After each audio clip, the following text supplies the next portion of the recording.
Ukraine के बाद अब पूरे यूरोप की बारी। जी हाँ, बिल्कुल, रशिया ने यूरोप पर हमले की धमकी दे दी। क्या वाक़ई रशिया पूरे यूरोप को निशाना बना सकता है? और ये धमकी क्यों और कहाँ दी गई? आमिर रज़ा मेरे साथ मौजूद हैं, उनसे बात करते हैं। आमिर भाई, यूक्रेन के साथ तो रशिया की एक वॉर चल रही है, लेकिन अब रशिया की जानिब से यूरोप को भी निशाना बनाने की धमकी दी गई है। क्या ये सब कुछ हो सकता है? रशिया यूरोपीय ममालिक को निशाना बना सकता है? हमारे नाज़रीन को ज़रा बताइएगा। अदिल भाई, सबसे पहली बात तो ये है कि बना सकता है या नहीं बना सकता, लेकिन वाकई धमकी बहुत सीरियस है, संजीदा है।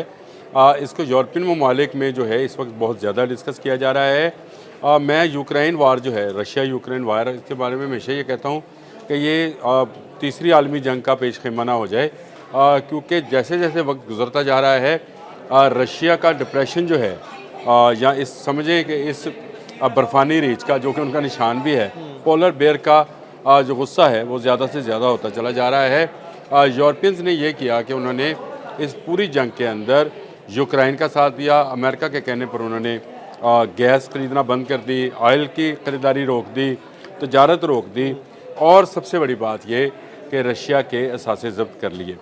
ये धमकी एक ऐसे मौके पर आई है जो कि बहुत अहम है, और मौका ये है कि अमेरिका की तरफ से एक वफ़द जाता है, और ये वफ़द जो है उसमें डोनाल्ड ट्रंप के दामाद शामिल हैं, यानी गर्जवाई पे जय सुलह बस्त। ये इसको इस तरह से अगर पंजाबी में हम कहें तो यही है। ये जराल्ड कोशंस है जी, जो कि इवानका ट्रंप के मियाँ हैं, ये गए हैं, और उनके साथ जो दूसरा शख्स गया है वो बहुत अहम है। वो है जो इसके साथ डोनाल्ड ट्रंप की कारोबारी पार्टनरशिप है, यानी जिसके साथ वो पार्टनरशिप करते हैं या कारोबार चला रहे हैं, वो शख्स है। तो आप इसका अंदाज़ा इस बात से लगाएं, एक उनके ख़ानदान का बंदा जो कि उनका दामाद है, और दूसरा उनका कारोबारी जो है दोस्त, जो है, या दोस्त कह लें या उसको जो भी कह लें, पार्टनर कह लें। जो भी कह लें, स्टीव वेटकोफ जो है, ये उनके कारोबारी जो हैं, वो शराकतदार हैं।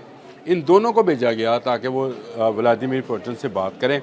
व्लादिमीर पुतिन से ये क्या बात करते हैं, सुलह की या टैरिफ की या इस तरह की कोई बात करते हैं कि आपके साथ कोई मज़ीद तजारती बंदियाँ लगा सकते हैं।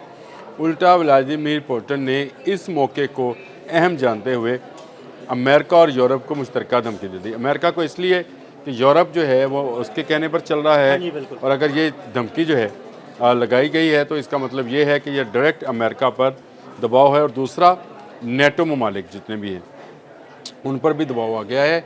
और ये यूरोपियन कंट्री के अंदर अब एक खौफ फैल गया है कि रशिया जो है घबरा कर या तंग आकर इन पाबंदियों से उन पर भी हमलावर हो सकता है। देखें, रशिया इस वक्त आप इसको यूँ कह लें कि दुनिया की सबसे बड़ी एटमी पावर है, सबसे ज़्यादा एटमी हथियार रशिया के पास हैं, और इसके पास आज भी वो तमाम फोर्स मौजूद है जो कि एक तीसरी आलमी जंग को जन्म दे सकती है। और यूरोपियंस इस बात से खाइफ हैं। गो कि अभी ये कहा जा रहा है कि ये हरबी ज़ुबान में शायद ढगोसले हैं या धमकियां हैं। बहुत सारा ख़ासकर अमेरिकन मीडिया जो है, एपी जो है, इसको इस तरह से प्रमोट कर रहा है कि शायद ये सिर्फ धमकी है, लेकिन जो यूरोपियन अखबारात और यूरोपियन मीडिया है वो इसको संजीदगी से देख रहा है। दबाव मुसलसल बढ़ाया जा गया था। अब व्लादिमीर पुतिन ने इस वफ़द के साथ जो कि अमेरिका से आया था उनसे कहा कि वो जितने असासे उन्होंने रखे हैं, मेरे मंजमत कर रखे हैं, उसको अपने पास रखें।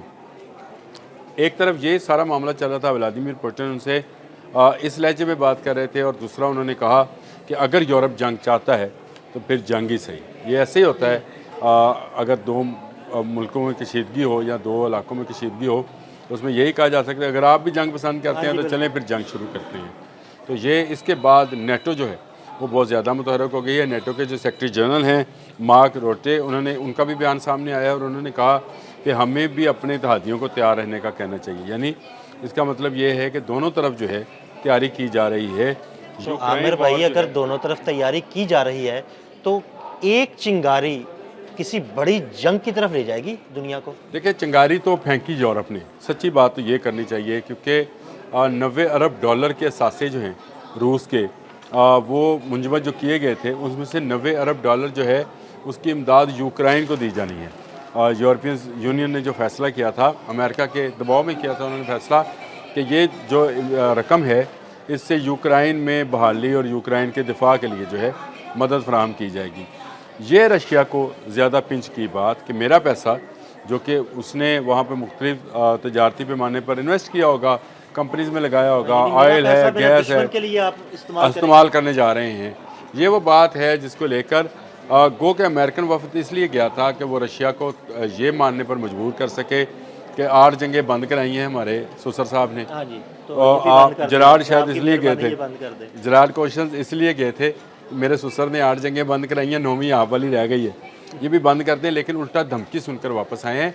ये बहुत ख़तरनाक है। देखें, मैंने वो कहा कि डोनाल्ड ट्रंप ने अपने बहुत करीबी लोग, अपना शराकतदार, अपना दामाद, 2 लोग भेजे और दोनों को व्लादिमीर पुतिन ने वो अहमियत नहीं दी जो कि देनी चाहिए थी, जिससे अमन आता है इस खत्ते के अंदर। लेकिन व्लादिमीर पुतिन इस वक्त जो हैं बहुत अग्रेसिव हैं।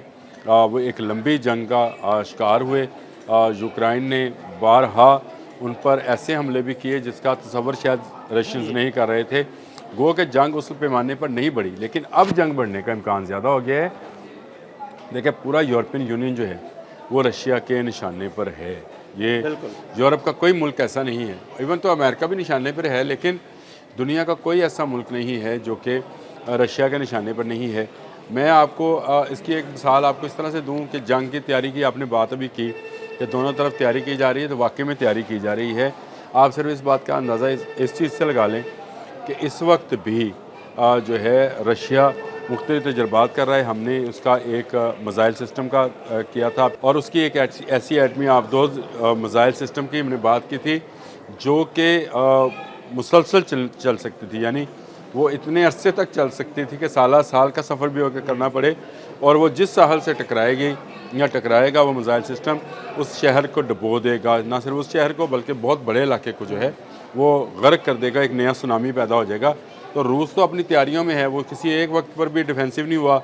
अमेरिका ने गो पाबंदी लगाई कि भारत इससे तेल ना ख़रीदे, यूरोप इससे गैस ना ले, तेल ना ले, और तमाम पाबंदियों के बावजूद व्लादिमीर पुतिन अपने मौक़िफ़ से पीछे हटने वाले नहीं हैं।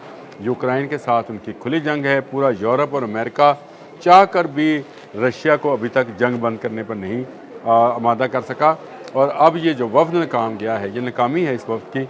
मैं ये समझता हूँ कि ये एक बड़ी जंग का पेशखिमा है और ये ज़रूर ज़रूर जो है अमेरिका को कुछ ऐसी हिकमत अमली बनानी पड़ेगी कि दुनिया तीसरी बड़ी जंग की तरफ ना जाए। अगर गई तो फिर ये दुनिया तबाही के दहाने पर पहुँच जाए।